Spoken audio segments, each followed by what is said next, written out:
ذات عالیہ نال سارے قلوب و اذہان کو تربیت اتے اصلاحی انداز منور فرماویں. اللہ تعالیٰ سب عمل کی توفیق عطا فرمائے.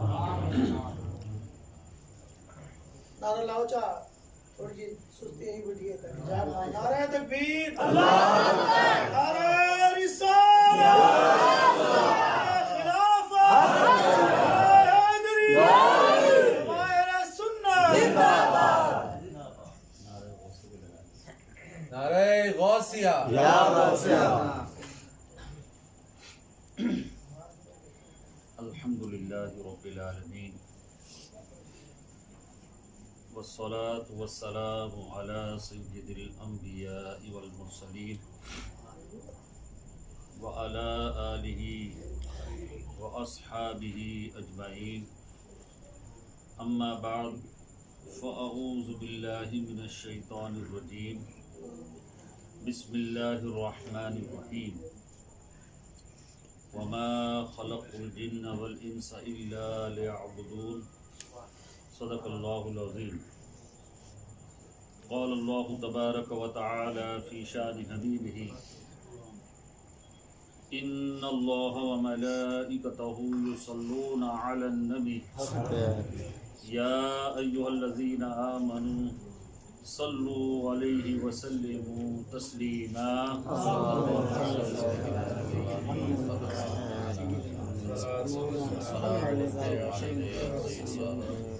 اللهم صل على سيدنا ومولانا محمد وعلى آل سيدنا ومولانا محمد وبارك وسلم وصل عليه صلاة وسلام عليك یا سیدی یا رسول اللہ. صلاۃ والسلام علیک یا سیدی یا حبیب اللہ. صلاۃ والسلام علیک یا سیدی یا خاتم النبیین وعلی آلک واصحابک یا سیدی یا رحمۃ للعالمین.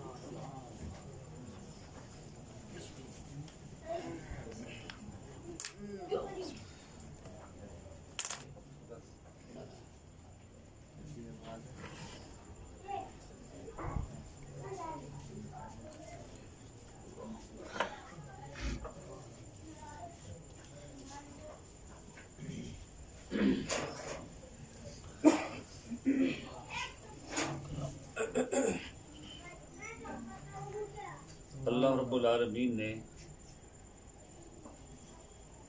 دنیا میں جو بھی چیزیں پیدا فرمائی ہیں بے مقصد نہیں بنائی. ہر چیز کے بنانے کا کوئی نہ کوئی مقصد ہے. مثلا زمین، آسمان، چاند، ستارے، سورج، پہاڑ، کھیت کھلیان، سڑکیں، کوئی بھی چیز بے مقصد اللہ رب العالمین نے پیدا نہیں فرمائی. اور دنیا کا بھی قاعدہ ہے کہ جو چیز جس مقصد کے لیے بنائی جائے جب تک وہ چیز مقصد کو پورا کرتی ہے اس کا مالک اس کی حفاظت کرتا ہے. اور جب وہ چیز مقصد کو پورا کرنے کے قابل نہیں ہوتی اس کا مالک اس کی پرواہ کرنا چھوڑتا. ایک گھڑی ہے، ہم ہاتھ پہ گھڑی باندھتے ہیں، اس کا مقصد ہے وقت کا صحیح بتانا. گھڑی خراب ہو جائے، وقت صحیح بتانا چھوڑ دے تو ہم کیا کرتے ہیں؟ اس کو ڈال دیتے ہیں. جب تک وقت صحیح بتاتی ہے ہمارے ہاتھ کی زینت.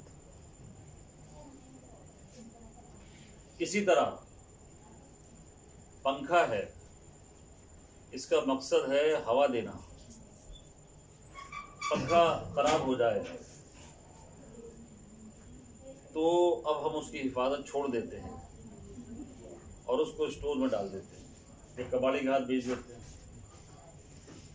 کیونکہ اب وہ اتنا خراب ہو چکا ہے کہ چلنے کے قابل نہیں ہے، مقصد پورا کرنے کے قابل نہیں۔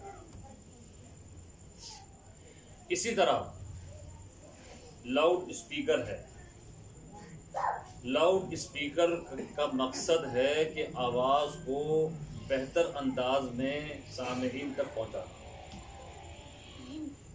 تو لاؤڈ اسپیکر والا اس کی حفاظت کرتا ہے، اور جب لاؤڈ اسپیکر کسی کام کا نہیں رہتا، آواز صحیح نہیں پہنچاتا، گھر گھر کرتا ہے، اونچی نیچی آواز ہو جاتی ہے، سماعت میں خلل واقع کرنے کا آلہ بن جاتا ہے، صحیح کرنے کے باوجود صحیح نہیں ہوتا، کیا ہوتا ہے؟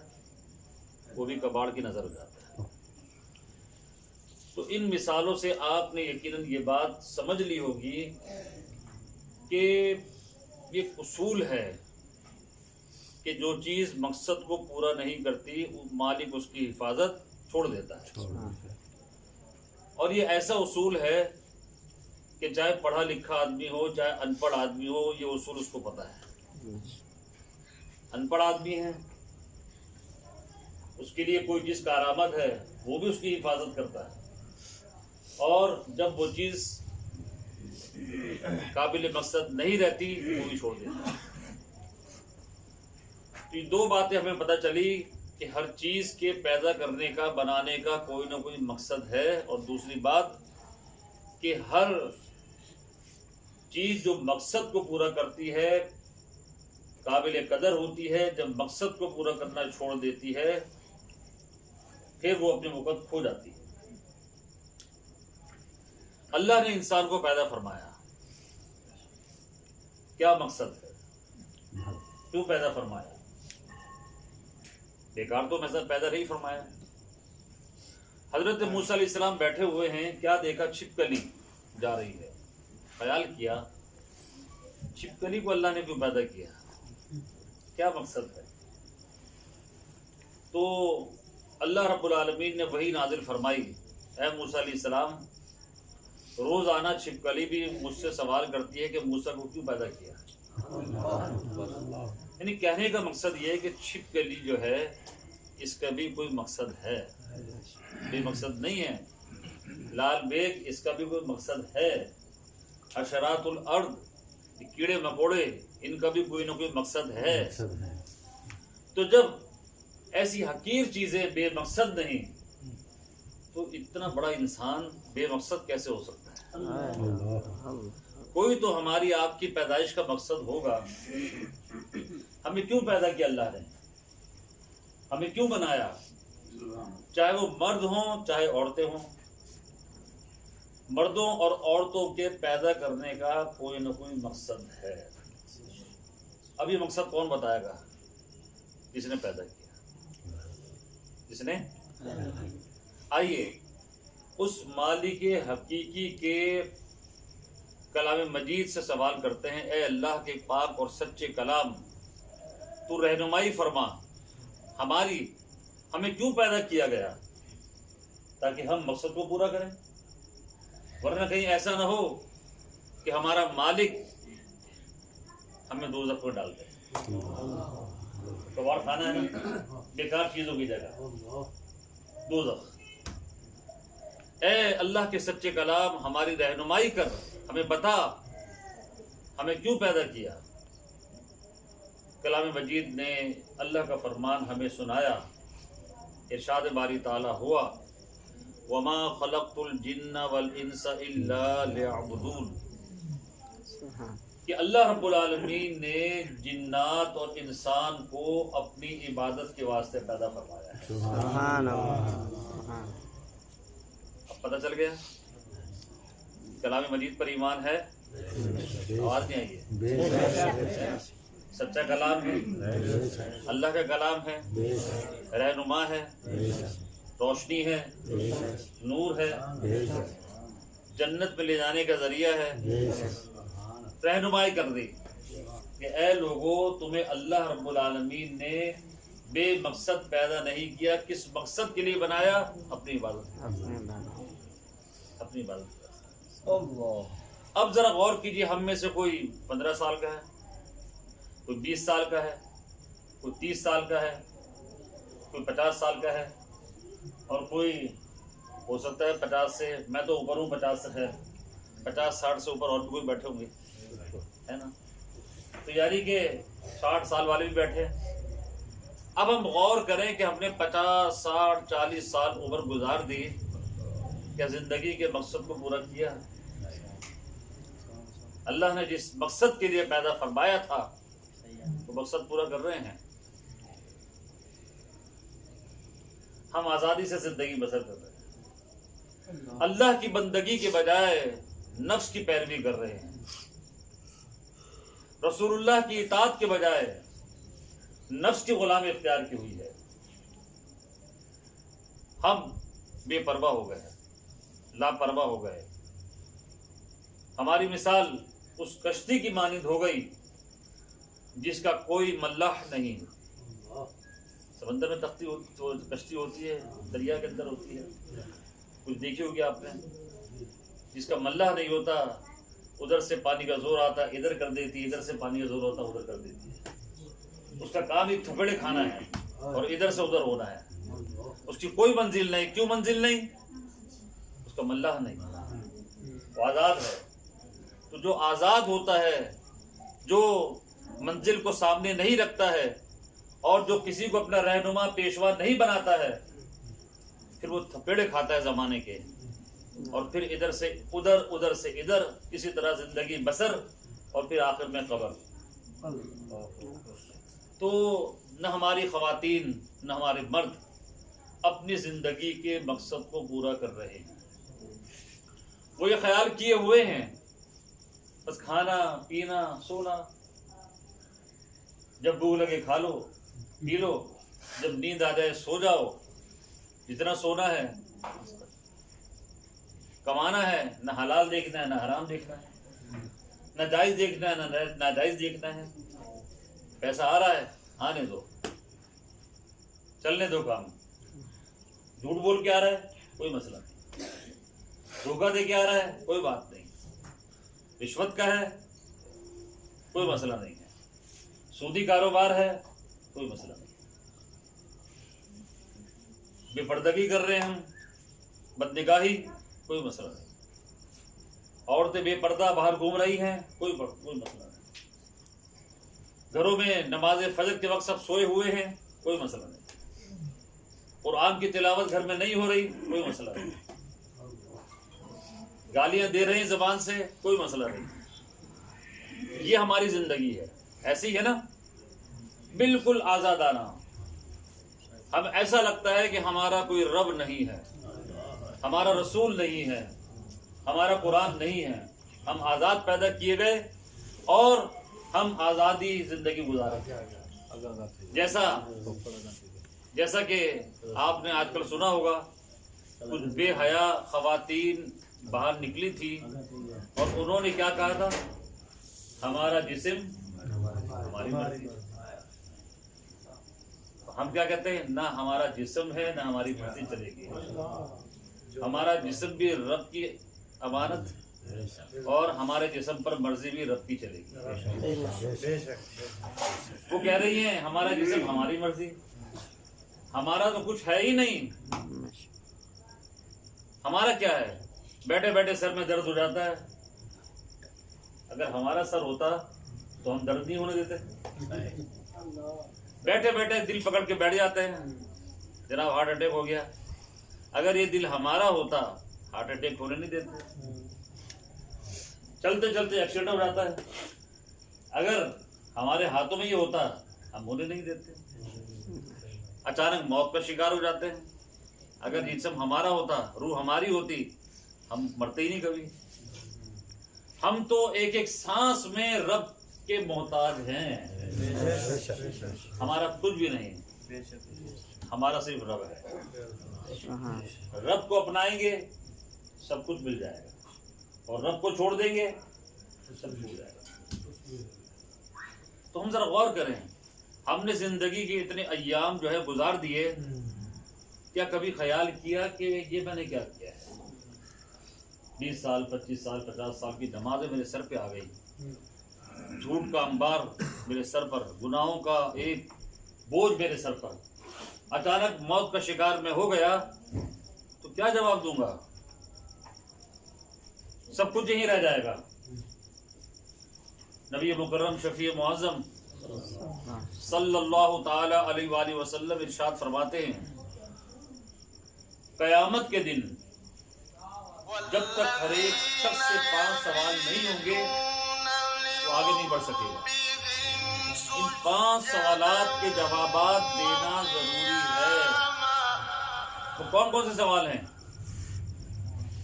کسی کو معلوم ہے؟ تو 5 سوال کون سے ہیں؟ حالانکہ وہ 5 سوال ہمیں سیکھنے چاہیے، ان کے جوابات کی تیاری کرنی چاہیے۔ فرمایا پوچھا جائے گا قیامت کے دن عمر کیسے گزاری، زندگی تمہیں دی ہم نے کیسے گزاری بتائیے۔ پوچھا جائے گا جوانی دی کیسے بسر کی، پوچھا جائے گا اپنے علم پر کہاں تک عمل کیا، پوچھا جائے گا کہ مال کیسے کمایا کیسے خرچ کیا۔ ذرا غور کیجیے گا، یہ سوالات ہیں، اس کی تیاری کرنی ہے۔ عمر اللہ نے عطا فرمائی 20 سال کی، 40 سال کی، 60 سال کی، بتائیے کیسے خرچ کی۔ جوانی دی کیسے گزاری، مال کیسے کمایا کیسے خرچ کیا، اپنے علم پر کہاں تک عمل کیا۔ معلوم چلے گا کہ جوانی تو ہم نے دیوانی سمجھا اور جوانی کو ہم نے عیش اور عشرت میں بسر کر دیا۔ ہم نے سمجھا جوانی تو اللہ نے دی ہے کھیل کود کے لیے، جوانی تو اللہ نے ہمیں دی ہے لہو لعب میں مصروف ہونے کے لیے، جوانی تو اللہ تبارک و تعالیٰ نے ہمیں دی ہے گانے باجے سننے کے لیے، مستیاں کرنے کے لیے۔ جوانی کے خاص ایام دیے کہ اس میں تمہارے جسم میں طاقت ہے، قوت ہے، ہمت ہے، اس جوانی کو میری عبادت میں صرف کرنا ہے۔ جوانی میں اپنے آپ پر قابو ہوگا۔ جب تم رات کو 3 بجے سو، نماز فجر میں ضرور اٹھنا۔ جب دوپہر کام پہ جاؤ، ظہر اور عصر کی نماز کی پابندی کرنا۔ اور جب شام کو تھکے ہارے گھر آؤ، مغرب عشاء پڑھے بغیر مت سونا۔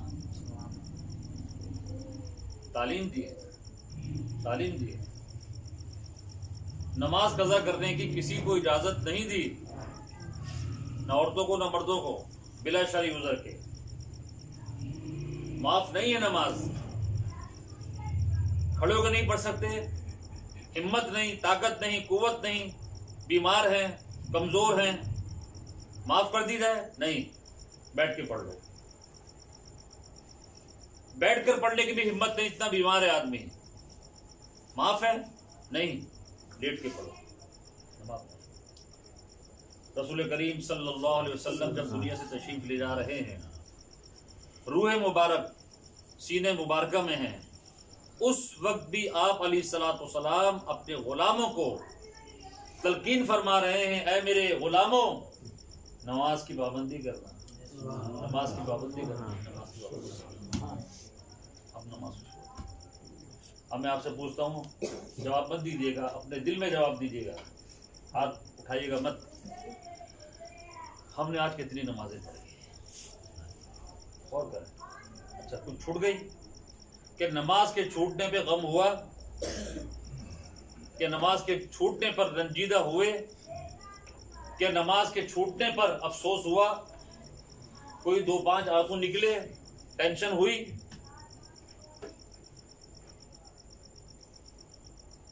گاہک اگر دکان پہ نہ آئے صبح سے شام تک ٹینشن ہو جاتی ہے، ٹینشن ہو جاتی ہے۔ کھانا اگر دوپہر کا نہیں ملا، صبح سے گھر سے نکلے ہوئے تھے، شام کو گھر پہنچنے کی جلدی ہوتی ہے اور کھانا گھر میں پہنچ کر دیر سے ملے، پریشانی ہو جاتی ہے، آج کھانا قضا ہو گیا۔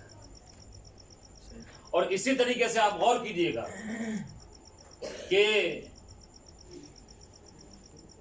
کوئی ڈرامہ دیکھتے ہیں آپ، وہ ڈرامہ نکل گیا، افسوس ہوگا، ارے ڈرامہ نکل گیا۔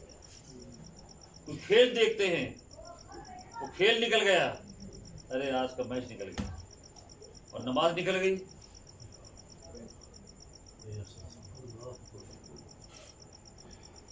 نماز کے چھوڑنے کا کتنا نقصان ہے۔ بزرگ فرماتے ہیں کہ اگر مجھے عراق کی سلطنت دے دی جائے، ملک عراق بہت بڑا دوست ہے، مجھے عراق کی سلطنت دے دی جائے، اب وہ عراق کی سلطنت ایک طرف مجھ سے چھوٹ جائے اور ایک طرف مجھ سے نماز قضا ہو جائے، مجھ سے ایک طرف نماز قضا ہو جائے اور ایک طرف عراق کی سلطنت مجھ سے چھوٹ جائے، فرماتے ہیں نماز کے چھوٹنے کا نقصان عراق کی سلطنت چھوٹنے کے نقصان سے کہیں بڑا ہے۔ اور ہمارے 100 روپے چھوٹ جائیں، ہم تو 100 نہیں چھوڑتے، 100 کا غم مناتے ہیں، بار بار دیکھتے ہیں 100 روپے کہاں گئے، اور نماز چھوٹ گئی،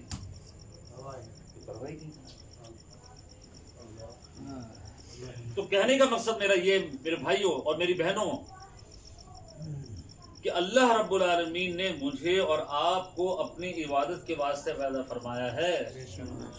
یہ ہماری زندگی کا مقصد ہے۔ صرف نماز تو میں نے مثال دی ہے، سچ بولنا ہے، برائی سے بچنا ہے، حرام سے بچنا ہے، بے پردگی سے خواتین کو بچنا ہے، اللہ اور اس کے رسول کی قائم کی ہوئی حدوں کو قائم رکھنا ہے، یہ عبادت ہے۔ اچھا، عبادت کا مقصد یہ نہیں کہ کھانا کمانا چھوڑ دیں، آپ نماز فجر پڑھیں، اللہ رسول کو یاد کریں اور گھر سے نکلیں کہ اپنے بال بچوں کی کفالت کروں گا۔ اب آپ محنت مزدوری کے لیے نکل گئے، یہ سوچ کے نکلے کہ حکم ربی ہے، اب آپ نے رزق حلال کے لیے کسب حلال شروع کر دیا، محنت مزدوری شروع کر دی، پورے دن کام کرتے رہے آپ اور کاروبار کیا، نوکری کی، پیسے کمائے، اس نیت سے میرے گھر والے کسی کے آگے ہاتھ نہ پھیلائیں، اللہ کو یہ بات پسند نہیں ہے۔ کسب حلال اللہ کا حکم ہے، فرمایا تم نے جو 8 گھنٹے 10 گھنٹے کام کیا ہے یہ عبادت میں شامل کر دیا۔ سبحان اللہ، سبحان اللہ۔ کیوں؟ کہ اس کام کو تم نے اللہ کا حکم سمجھ کے کیا، اس کام کو تم نے اللہ کا حکم سمجھ، اور یہ حکم اب نماز ظہر کا ٹائم آیا، اب تم نے یہ دیکھا کہ وہ بھی اللہ کا حکم محنت مزدوری کرنا اور نماز کا حکم بھی، اب محنت مزدوری چھوڑ کر نماز پڑھی جائے گی۔ تو ہر چیز کو اس کے وقت پر کریں گے کام کو، تو پوری زندگی 24 گھنٹے کی ہماری عبادت میں شمار ہو جائے گی۔ آپ گھر آئے، آپ نے سوچا میری ماں میرا انتظار کر رہی ہوگی، میرا باپ بھی میرا انتظار کر رہا ہوگا، آپ گھر داخل ہونے والے ہیں، نیت کی آپ نے ماں باپ کی زیارت کروں گا، دیکھوں گا انہیں جا کر محبت سے، میرا انتظار کر رہے ہوں گے۔ حدیث پاک میں آتا رسول پاک علیہ السلام نے فرمایا والدین کے چہرے کو جو محبت بھری نگاہ سے ایک مرتبہ دیکھے گا اللہ رب العالمین ایک مقبول حج کا ثواب اس کو عطا فرمائے۔ سبحان اللہ، سبحان صحابہ نے عرض یا رسول اللہ کو 100 مرتبہ دیکھے اگر؟ حضور نے فرمایا اللہ کے خزانے میں کیا کمی ہے، 100 حج کا ثواب ملے گا۔ اب دیکھیے گھر میں تو دیکھتے ہی ماں باپ کا چہرہ، اگر عبادت سمجھ کے دیکھیں گے محبت سے کہ اللہ کا حکم ہے تو اس نیت کی بدولت یہ دیکھنا عبادت میں شمار ہو جائے گا۔ اب آپ آئے، بیوی بھی گھر میں موجود ہے، آپ کو معلوم ہے میری بیوی ہے گھر میں، اور بیچاری وہ اللہ کی بندی صبح سے شام تک گھر کے کاموں میں لگی ہوگی، انتظار کر رہی ہوگی میرا شوہر آئے گا۔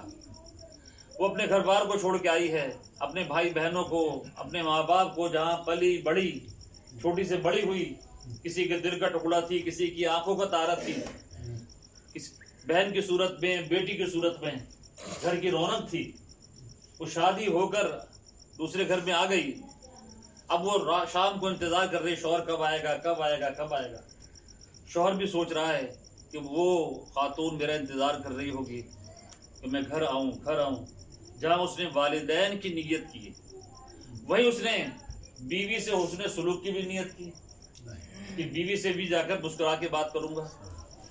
اب کیا ہوگا؟ حدیث پاک میں آتا ہے وہ آدمی، وہ شوہر جب اپنی بیوی کے پاس آ کر بیٹھا اور اس نے بیوی کے پاس بیٹھ کر مسکرا کر میٹھی میٹھی باتیں کی، جتنی دیر وہ اپنی بیوی سے خوش مزاجی کے ساتھ محبت بھری باتیں کرے گا اس کو ایسا ہی ثواب ملے گا جیسے اللہ کا ذکر کرنے والوں کو ثواب ملتا ہے.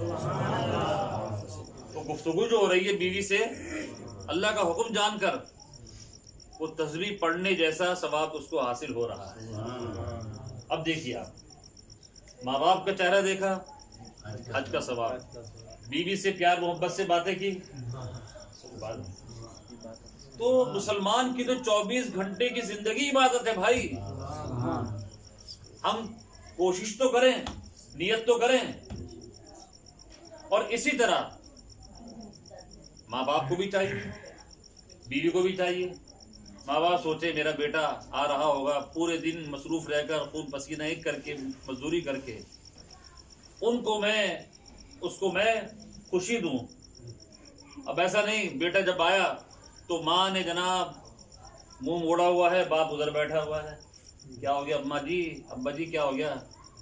بات ہی نہیں کر رہے، بات ہی نہیں کر رہے. کیوں بھائی؟ تمہاری بیگم نے جو ہے ایسا ایسا کیا ہے. اب وہ بیچارہ تھکا آ رہا ہے، ماں باپ نے جناب اس کے کان بھر دیے بیگم کے خلاف، بیگم نے ایسا ایسا کیا. اب بتائیے وہ بیچارہ جو مزدوری کر کے آیا ہے وہ کیا کرے گا؟ وہ ماں باپ کو بھی دو سنائے گا اور جب بیوی کے پاس آئے گا چار اس کو سنائے گا. اور اگر بیوی کے پاس پہلے چلا گیا تو بیوی بات نہیں کر رہی ہے، روٹ کر بیٹھی ہوئی ہے. کیوں جناب؟ تمہارے اما ابا نے ایسے کہہ دیا. تو کہنے کا مقصد میرا یہ ہے کہ والدین کو بھی چاہیے کہ وہ جب وہ بچہ گھر آئے تو اس کو اچھی بات دے، بیوی کو بھی چاہیے جب شوہر گھر آئے تو اس کو اچھی بات دے. گھر بنے گا، گھر جو ہے در دیوار سے نہیں بنتا ہے، گھر محبت اور پیار سے بنتا ہے. ورنہ یہ در و دیوار ہے، گھر نہیں ہے. مکان ہے، گھر نہیں ہے. جب اس طرح محبتیں قائم ہوں گی وہ گھر جو ہے محبتوں کے گہوارہ بنے گا. اور جناب یہ شوہر بیٹھا ہے، یہ بیوی بیٹھی ہے، یہ اس کے والدین بیٹھے ہیں، دسترخوان لگا دیا گیا، کھانا کھایا جا رہا ہے، کھانا کھایا جا رہا ہے. تو فرمایا رسول پاک صلی اللہ علیہ وسلم نے جب اللہ تبارک و تعالی گھر والوں کو ایک دسترخوان پر بیٹھے ہوئے کھانا کھاتے دیکھتا ہے تو اللہ تبارک و تعالی ان پر رحمت نازل فرماتا ہے. پوری زندگی دین ہے، پوری زندگی دین، پوری زندگی عبادت ہے، پوری زندگی. وما خلقت الجن والانس الا لیعبدون. نیتیں اور اپنا قبلہ درست کر لیں، ہر چیز اللہ تعالیٰ کی عبادت بن جائے گی. اور ہم نے عبادت چھوڑی ہوئی، ہم نے عبادت چھوڑی ہوئی. ایک دیر تو نہیں ہو رہی آپ لوگوں کو؟ اللہ اکبر. ایک جو ہے صحابی رسول صبح جب کام پر نکلے، بچہ بیمار، سخت بیمار، تشریف لے گئے، کام دھندا کرنا تھا. شام جب گھر آنے لگے، آنے کا وقت ہوا، اس بچے کا ہو گیا انتقال. بیوی نے خیال کیا میرا شوہر محنت مزدوری کر کے آ رہا ہے، خون پسینہ ایک کر کے آ رہا ہے، ہو گیا بچے کا انتقال. آتے ہی اگر میں نے اسے انتقال کی خبر دے دی تو کھانے کو بھول جائے گا، آرام کو بھول جائے گا اور پریشان ہو جائے گا. بیوی نے بچے کو دوسرے کمرے میں لٹا دیا، اوپر